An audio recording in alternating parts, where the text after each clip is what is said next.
अधिकार आहे, माझा हक्क आहे तो, ही मला जाणीव झाली.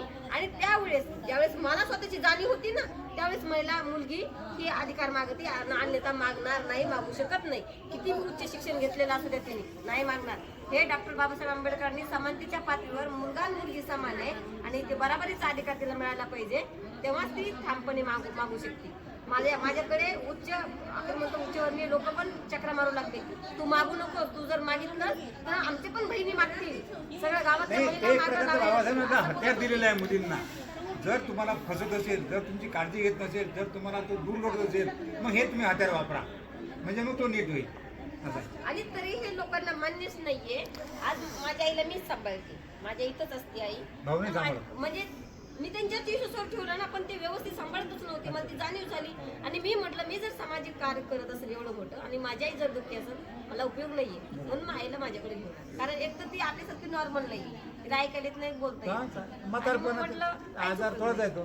पण आता हे समाजाला मान्यच नाहीये अजूनही. त्यावेळेस लोक मला बोलायचे की पाप लागतं, हे चांगलं नसतं, हे वाईट होतं, तुम्ही नाही घेतली पाहिजे.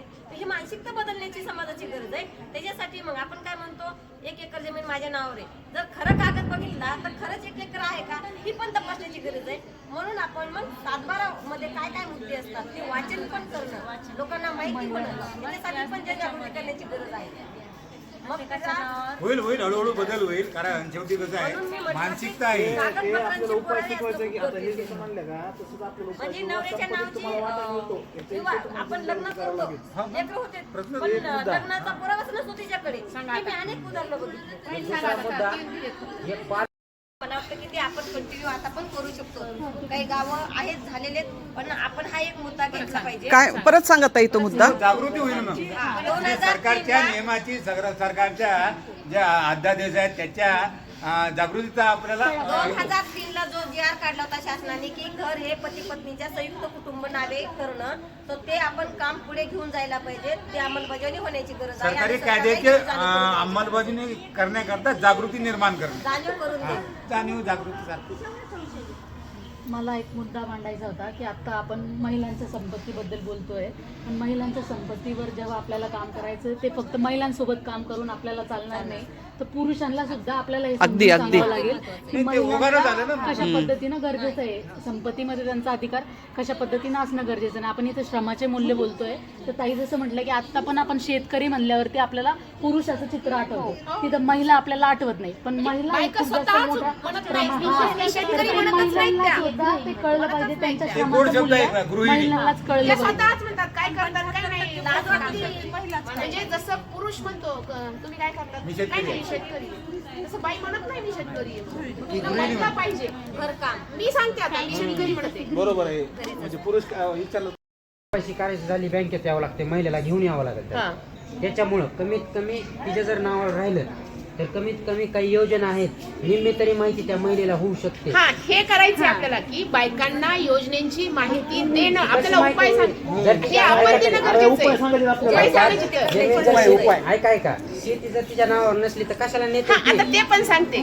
आता सध्याची परिस्थिती, जर तुमच्याकडे 4 एकर शेती असेल तर फोड स्वरूपामध्ये बायकांच्या नावावर जमीन तात्पुरती केली जाते का, हे पण सांगते. कारण शासकीय योजनांचा लाभ भेटतो, विमा भेटतो, त्याच्यात अनुदान भेटतं. त्याच्यासाठी आज प्रत्येक कुटुंबामध्ये बायकांच्या नावानं जमिनी करायला सुरुवात केलेली आहे. कशासाठी? योजनांचा फायद्यासाठी. आणि मग तिच्या नावावर जमीन आली की 7-12 बरोबर तिच्या नावानं निघतो. कारण माझ्या घरात माझ्या नावानं माझ्या नवऱ्यानं 1.25 एकर शेती केली फोड करण्यासाठी, 4 एकर मध्ये फोड करण्यासाठी. मग 1.25 एकरचा 7-12 माझा स्वतःचा निघतो, प्लस माझ्या खात्यावर येणारे पैसे, याच्यावर माझा अधिकार नसतो, तर त्याच्यावर उपाय मांडायचा आहे आपल्याला.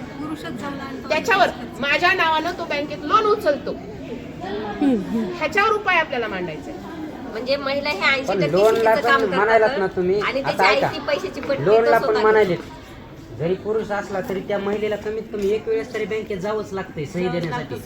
एक सहीवर लोन मिळत नाही. दुसरी गोष्ट आता सगळा कारभार ऑनलाईन झालेला आहे, त्याच्यामुळे सही घ्यायची सुद्धा गरज नाही.